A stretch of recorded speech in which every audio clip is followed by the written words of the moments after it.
This is more than legacy. This is a source of inspiration, sharing the journey of discovery. PSN College of Engineering and Technology.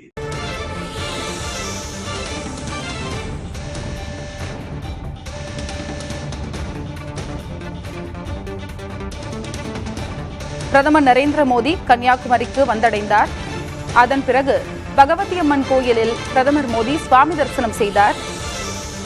நாளை மறுநாள் பிற்பகல் வரை மோடி தியானத்தில் ஈடுபட இருக்கிறார். இவ்வளவு நாள் தீவிர பரப்புரையில் ஈடுபட்டார். விவரங்களை வழங்குவதற்காக செய்தியாளர் மருதுபாண்டி இணைப்பில் இருக்கிறார். மருதுபாண்டி, தற்பொழுது பகவதி அம்மன் கோயிலில் சுவாமி தரிசனம் செய்து முடித்துவிட்டு விவேகானந்தர் பாறைக்கு செல்ல இருக்கிறார். அவர் எதன் மூலம் செல்கிறார்? விவேகானந்தர் பாறையில் என்னென்ன மாதிரியான ஏற்பாடுகள் செஞ்சிருக்காங்க?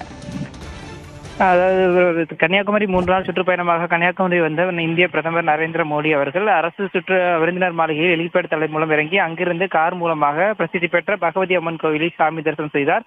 கிட்டத்தட்ட ஒரு 10-15 நிமிடங்களுக்கு மேலாக சாமி தரிசனம் செய்த அவர் அங்கிருந்து தற்போது கார் மூலம் புறப்பட்டு பூம்புகார் கப்பல் போக்குவரத்து கழகத்திற்கு வந்து அங்கிருந்து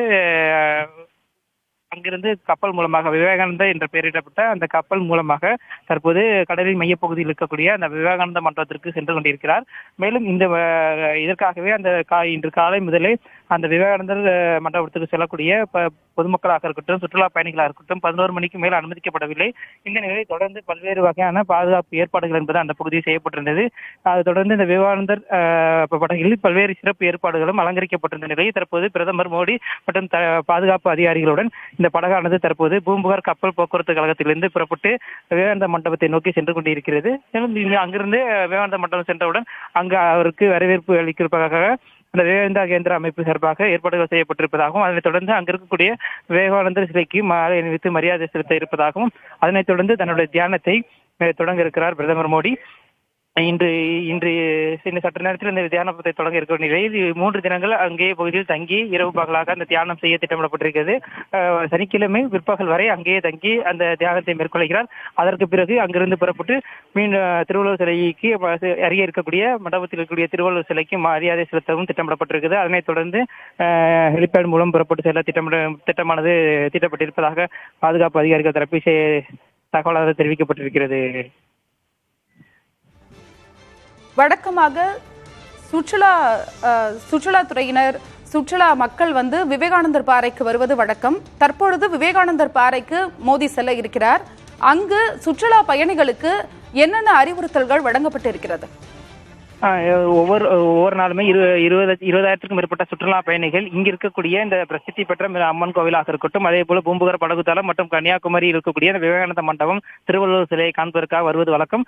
ஆனால் இன்று 3 நாள் சுற்றுப்பயணமாக நரேந்திர மோடி அவர்கள் இங்கு வருவதை முன்னிட்டு முன்னறிவிப்பு இல்லாமல் இந்த பகுதியை பாதுகாப்பு நலன் கருதி தடையானது விதிக்கப்பட்டிருக்கிறது. குறிப்பாக இன்று காலை சரியாக 10 மணிக்கு மேலே அங்கு இருக்கக்கூடிய பகுதிகளுக்கு கட்டுப்பாடுகள் என்பது கொண்டு வரப்பட்டது.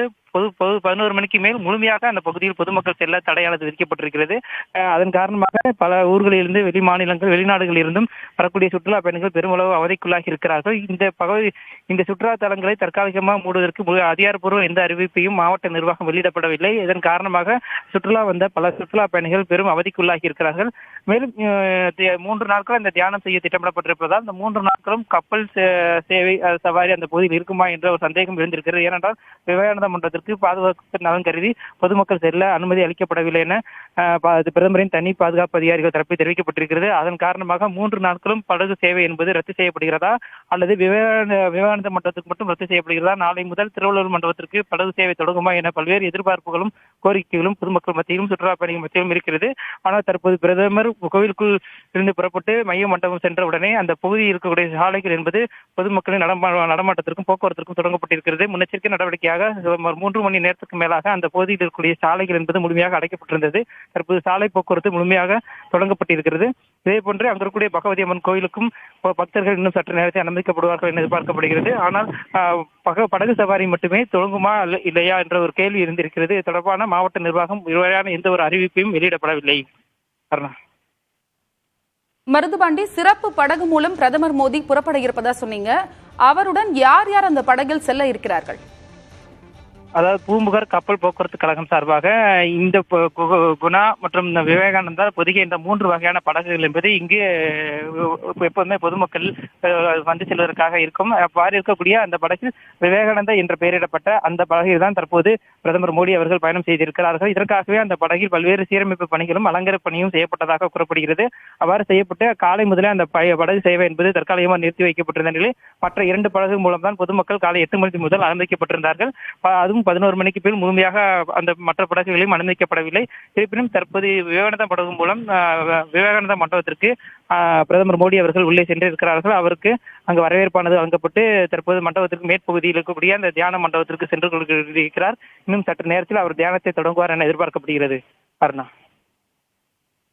மருதுபாண்டி, நாளை மறுதினம் பிற்பகல் 3 மணி அளவில் தியானத்தை அவர் நிறைவு செய்ய இருக்கிறார். அவருக்கு என்ன விதமான உணவுகள் வழங்கப்பட இருக்கிறது? அருணா, இப்ப தற்போது வரை அவர் பகவதி அம்மன் கோவிலில் சாமி தரிசனம் செய்யும் பொழுதே அங்க இருக்கக்கூடிய கோவில் நிர்வாகம் சார்பாக அவருக்கு பிரசாதம் வழங்க திட்டமிடப்பட்டிருந்தது. ஆக அந்த பிரசாதத்தையே காலை உணவு பாதுகாப்புத்துறை அதிகாரிகள் பகுப்பாய்வுக்காக எடுத்து சென்றிருக்கிறார்கள். அதே போன்று அவர் 3 நாளும் அந்த பகுதி தங்க திட்டமிடப்பட்டிருப்பதால் அவருக்கு தேவையான மோர், தண்ணீர் மற்றும் இளநீர் மற்றும் மட்டுமல்லாமல் அவருக்கு தேவையான உணவுகளை ஏற்கனவே உணவு பாதுகாப்புத்துறை அதிகாரிகள் ஆய்வுக்கு உட்படுத்தப்பட்டிருக்கிறார்கள். ஆய்வுக்கு உட்படுத்தப்பட்டு பிறகு தற்போது அவர் அங்க இருக்கக்கூடிய பகுதி அவர் தியானம் செய்யக்கூடிய அந்த மண்டபத்திற்கு எடுத்து செல்லப்பட்டிருக்கிறார்கள். ஆகையால் அவருக்கு தேவையான அந்த உணவுப் பொருளாக இருக்கட்டும், பழங்கள், நீர் ஆதாரங்களாக இருக்கட்டும் அனைத்தும் தற்போது எடுத்து செல்லப்பட்டிருக்கிறது. இருப்பினும் அதிகாரப்பூர்வமாக என்ன மாதிரியான உணவுகளை அவர் உட்கொள்ள திட்டப்பட்டிருக்கிறாரோ அது விரதத்தில் இருக்கிறாரா இந்த அதிகாரப்பூர்வ எந்த தகவலும் வெளியாகவில்லை. இருப்பினும் முன்னெச்சரிக்கை நடவடிக்கையாக பாதுகாப்பு அதிகாரிகள் இந்த மாதிரியான உணவுப் பொருட்களை அவர் விரும்பி சாப்பிடுவார் என ஒரு பட்டியலிடப்பட்டு அந்த பட்டியல்கள் பகுப்பாய்வுக்கு பிறகு அந்த உணவுகள் தற்போது எடுத்து செல்லப்பட்டிருக்கிறது. அதே போன்று பகவதி அம்மன் கோவிலில் கொடுத்த பிரசாதமும் பிரதமரிடம் ஒப்படைக்கப்பட்ட நிலையில் அந்த பிரசாதமும் தற்போது பிரதமர் கொண்டு சென்றிருப்பதாக அதிகாரிகள் தரப்பில் தெரிவித்திருக்கிறார்கள். மருதுபாண்டி, பகவதி அம்மன் கோயிலில் அவருக்கு சிறப்பு பரிசு வழங்கப்பட்டிருக்கிறது. அந்த சிறப்பு பரிசு குறித்து சொல்லுங்க. சிறப்பு பரிசு மற்றும் அது மட்டுமில்லாமல் அவர்களுக்கு பிரசாதமும் வழங்கப்பட்டிருக்கிறது. இந்த பிரசாதத்தை பொறுத்தவரை பழங்கள், விபூதி உள்ளிட்ட அந்த கோயிலில் வழக்கமாக பொதுமக்களுக்கு கொடுக்கக்கூடிய அந்த பொருட்கள் இருப்பதாக கூறப்படுகிறது. இது மட்டுமில்லாமல் அந்த கோவிலின் தல வரலாறு குறித்த ஒரு புத்தகமும் அங்கு கொடுக்கப்பட்டதாக கூறப்படுகிறது. அவ்வாறு அங்க கோவில் நினைவாக அவருக்கு பல்வேறு பிரசாதங்களாக இருக்கட்டும், பொருட்களாக இருக்கும் கொடுக்கப்பட்டதாக தெரிவிக்கப்பட்டிருக்கிறது. இதை பெற்றுக்கொண்ட நரேந்திர மோடி தற்போது தியானம் செய்வதற்காக மண்டபத்திற்கு சென்று கொண்டிருக்கிறார். இன்னும் சற்று நேரத்தில் இந்த தியானத்தை தொடங்க இருக்கிறார். அருணா. மருதுபாண்டி, சிறப்பு படகு மூலம் அவர் விவேகானந்தர் பாறைக்கு செல்ல இருக்கிறார். விவேகானந்தர் பாறையில் என்ன மாதிரியான பாதுகாப்பு ஏற்பாடுகள் செய்யப்பட்டிருக்கு? இந்த விவேகானந்த மண்டபத்தை பொறுத்தவரை கடலின், அதாவது அரபிக்கடல், வங்காள விரிகுடா மற்றும் இந்திய பெருங்கடல் 3 சந்திக்கக்கூடிய கடலின் மைய பகுதியில் இருக்கிறது. இது பிரசித்தி பெற்ற இந்த பகுதியில் தான் விவேகானந்தா அவர்கள் தியானம் செய்ததாகவும் அதன் அடிப்படையில் அந்த பகுதியில் அவருடைய சிலையும் மண்டபமும் அமைக்கப்பட்டதாக வரலாறு கூறுகிறது. அதன் அடிப்படையிலே அவருக்கு பிறகு தொடர்ச்சியாக 3 நாட்கள் தியானம் செய்வதற்காகவே பிரதமர் மோடி அவர்கள் இந்த இடத்தை தேர்வு செய்திருப்பதாகவும் இதன் காரணமாகவே இப்போது வந்திருக்கிறார். இதன் முன்னெச்சரிக்கை நடவடிக்கையாக அந்த பகுதி முழுவதுமே ஏற்கனவே பல்வேறு பாதுகாப்புகளும் சீரமைப்பு பணிகள் என்பது செய்யப்பட்டிருக்கிறது. குறிப்பாக முதல் முறையாக கடலோரப்படை, விமானப்படை மற்றும் தரைவழி பாதுகாப்பு என 3 வகையான பாதுகாப்பும் இந்த பகுதியில் செய்யப்பட்டிருக்கிறது. குறிப்பாக இந்த மண்டபம் அமைந்திருக்கக்கூடிய கடற்கரை உச்சி பகுதி மற்றும் கடல் உள்பகுதியில் 3 வகையான 3 அடுக்குகளாக பாதுகாப்பு செய்யப்பட்டிருக்கிறது. குறிப்பாக தமிழ்நாடு கடலோர காவல்படை, மத்திய கடலோர காவல்படை, இந்திய கடலோர காவல்படை என 3 வகையாக பிரிவுகளாக பிரிக்கப்பட்டு தொடர்ந்து கண்காணிப்பு பணியில் ஈடுபட்டு வருகிறார்கள். இது மட்டுமல்லாமல் அந்த பகுதி முழுவதுமே கண்காணிப்பு பணி என்பது தீவிரப்படுத்தப்பட்டிருக்கிறது. 3 நாட்களும் பிரதமர் மோடி அந்த பகுதியில் தங்க இருப்பதால் தொடர்ந்து அந்த பகுதி என்பது தீவிர கண்காணிப்பு பணியில் ஈடுபடுத்தப்பட்டிருக்கிறார்கள். இது மட்டுமல்லாமல் வான்வழியாகவும் தொடர்ந்து ஹெலிகாப்டர் மூலமாகவும் அங்கங்கே தொடர்ந்து கண்காணிப்பு பணியில் ஈடுபட்டு வருகிறார்கள். இது மட்டுமல்லாமல் அங்க இருக்கக்கூடிய வான்வழி உயர் அதிகாரிகளாக இருக்கட்டும், அதே போன்று கடலோர காவல்படை, வான்வழி விமானப்படையின் உயர் அதிகாரிகள் தற்போது கன்னியாகுமரியில் முகாமிட்டிருக்கிறார்கள். முன்னெச்சரிக்கை நடவடிக்கையாக 3 வகையான பாதுகாப்பு படை அதிகாரிகளும் தற்போது சம்பவ இடத்திற்கு வந்து தொடர்ந்து ஆய்வுகளை மேற்கொண்டு தேவையான பாதுகாப்பு ஏற்பாடுகளை செய்திருக்கிறார்கள். 3 தினங்களும் முடிந்த அளவு 3 தினங்களும் தேவையான அனைத்து வகையான பாதுகாப்புகளும் செய்ய அனைத்து வகையான ஏற்பாடுகளும் செய்திருப்பதாக காவல்துறை உயர் அதிகாரிகள் தரப்பில் தெரிவிக்கப்பட்டிருக்கிறது. Aruna. This is more than a legacy. This is a source of inspiration, sharing the journey of discovery. PSN College of Engineering and Technology.